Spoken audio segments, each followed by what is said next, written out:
Votre grand journal du soir sur Europe 1 se poursuit avec vous, Nathalie Lévy. Et tout de suite, place à l'interview politique. Aurélie Herbemont dans ce studio ce soir. Votre invité, le député des Landes et porte-parole du Parti socialiste, Boris Vallaud. Bonsoir à vous. Bonsoir Boris Vallaud. Bonsoir à vous. Le 5 décembre, vous serez dans la rue contre la réforme des retraites ou contre la politique d'Emmanuel Macron en général? Je veux dire, l'un et l'autre ne sont pas séparables. On a un certain nombre de récriminations formulées à l'endroit de la politique du gouvernement et d'Emmanuel Macron. En particulier en matière de politique sociale, qui est une politique qui se préoccupe mal du sort des plus modestes, qui semble être encore et toujours, en dépit de l'acte 2 qui devait annoncer des changements, celle des premiers de cordée. Et donc c'est ce que l'on va dire, ce que l'on va signifier à l'occasion de cette réforme des retraites dont on ne voit pas ce qu'elle peut en vérité donner, parce que plus le temps passe et plus le nuage s'épaissit. Ça s'épaissit, vous n'avez pas été convaincu hier par le Premier ministre qui quand même dit, bon, ce ne sera pas la clause du grand-père, on reporte la réforme pour tous ceux qui entreront seulement sur le marché du travail, mais ce ne sera pas pour la génération née en 63. Déjà, on avance un peu, il dit que ça sera sans brutalité. Mais vous savez, j'ai entendu le président de la République dire âge pivot, et puis être quelques jours plus tard contredit par sa ministre Agnès Buzyn. J'ai entendu le Premier ministre évoquer la clause du grand-père et puis être démenti par le haut-commissaire M. Delvoye. J'ai entendu M. Delvoye parler de minimum retraite et puis j'entends la ministre du Travail parler de minimum vieillesse. J'entends le gouvernement dire que ça va être un grand progrès pour les mères de famille. Et puis je lis l'étude de l'IPS dans les colonnes d'un de vos confrères disant que ce sera l'inverse. En réalité, on ne sait plus qui croire et quoi croire.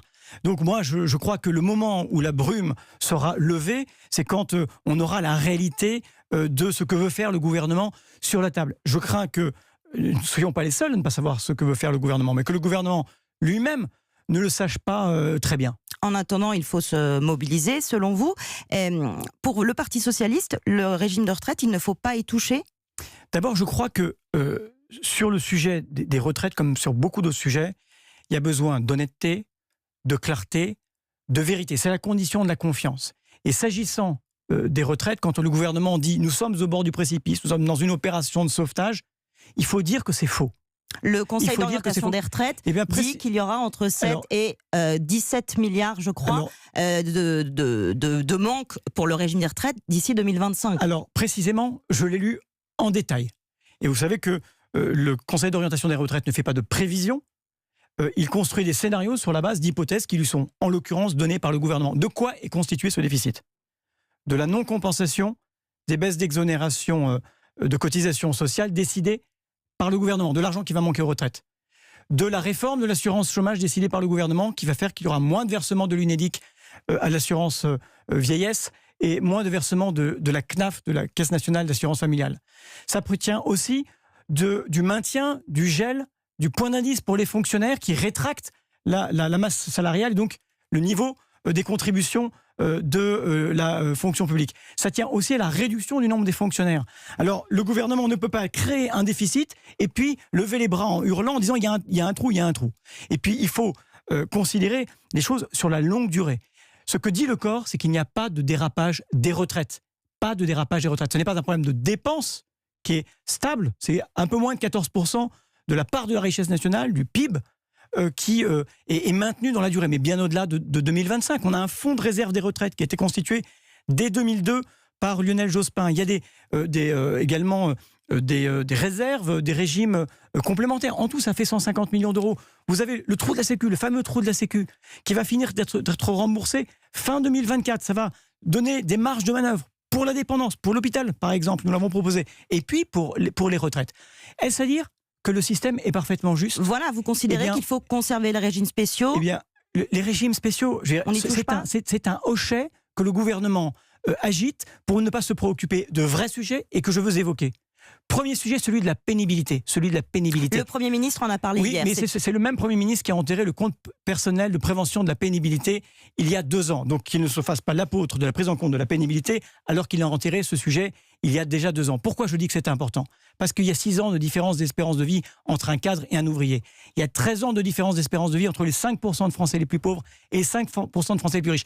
Que vous avez des ouvriers du bâtiment, des charpentiers qui ont le dos cassé à 55 ans, que vous avez des troubles musculo-squelettiques chez nos personnels soignants, dans les EHPAD, qu'on n'est pas égaux face à la retraite et que ça, il faut le prendre en compte urgemment. Et alors, ça, c'est un sujet majeur. Je ne sais pas ce que va faire le gouvernement. Il y a la question de l'égalité femmes-hommes. Vous avez 800 € en moyenne de différence de pension entre un homme et une femme. Parce que vous savez ce que sont ils disent qu'ils vont inégalités. réparer cette inégalité Mais moi, vous savez, au niveau de la retraite. il y a des gens qui n'ont pas besoin de voir pour croire. Moi, c'est un peu l'inverse. Vous voyez. Et pour l'instant, ce que j'ai vu du gouvernement, c'est qu'il nous a dit, vous allez voir ce que vous allez voir, attention les yeux, la réforme de l'assurance chômage, ce sera la partie sécurité de ma réforme du marché du travail. Et en réalité, vous avez 40% des chômeurs indemnisés qui sont perdants, en particulier des femmes à temps partiel, en particulier les jeunes. Donc il y a une confiance qui est rompue, il faut le dire, et un pays qui est à cran, parce qu'il a le sentiment qu'on avait un président de la République et une majorité qui avait été élu sur la promesse d'écouter tout le monde, et qui n'écoute personne. Et donc un président qui décide tout seul et qui va finir par se retrouver tout seul. On a besoin de vitalité démocratique et de confiance. Eh bien, je pense que l'on manque de l'un et de l'autre. Il y a un autre sujet qui mobilise le Parti socialiste, c'est la privatisation d'Aéroports de Paris. Samedi, il y a un rassemblement à Paris justement contre cette privatisation. Le référendum d'initiative partagée que vous, les socialistes, vous avez enclenché avec les Insoumis, les communistes et des élus les Républicains.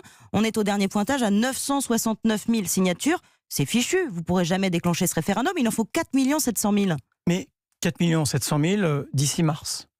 Vous voyez, la campagne de signature reste ouverte et moi j'invite tout le monde à venir apporter ce soutien à cette expression démocratique. Vous n'avez pas encore dépassé le million, on se dit que d'ici mars, c'est quand même très très loin d'être acquis. 1 million de gens qui prennent le temps de donner leur lieu de vote, donner le numéro de leur carte d'identité, de soutenir cette initiative démocratique, eh bien c'est très significatif. Et je voudrais rappeler que, en conclusion, du grand débat, le président de la République avait dit il faut baisser ce seuil à 1 million. Et bien quand on sera à 1 million, on va dire au président de la République chiche, tenez votre engagement, pour une fois celui-là on le soutiendra. Sauf que la Constitution est toujours à 4 700 000 signatures. L'article 11 de la Constitution permet au président de déclencher le référendum. Eh bien, vous lui direz quand vous arrivez au million. Une dernière question, Boris Vallaud. Hier, Pierre Moscovici était à votre place, à ce micro, et il a eu des mots assez durs avec le PS. Un PS qui s'exprime peu, ne convainc pas. Les socialistes ont beaucoup de travail à faire pour réinventer leur logiciel intellectuel. Il y a quelques semaines, c'était François Rebsamen, Michel Sapin, qui tenaient à peu près les mêmes propos. Qu'est-ce que vous répondez à cette génération qui n'est franchement pas tendre avec la vôtre? D'abord que nous portons leur sac à dos à bien des égards. Donc, moi, je n'ai pas l'habitude de commenter les commentaires des autres. Que reproche-t-il au Parti socialiste?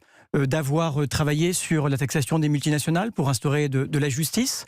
Il reproche de travailler sur la démographie médicale parce que l'accès aux soins est une priorité des Français. Il nous reproche d'avoir si le PS est à 6% aujourd'hui. Un plan d'urgence pour l'hôpital qui a été proposé, de faire des propositions dans le cadre des travaux parlementaires.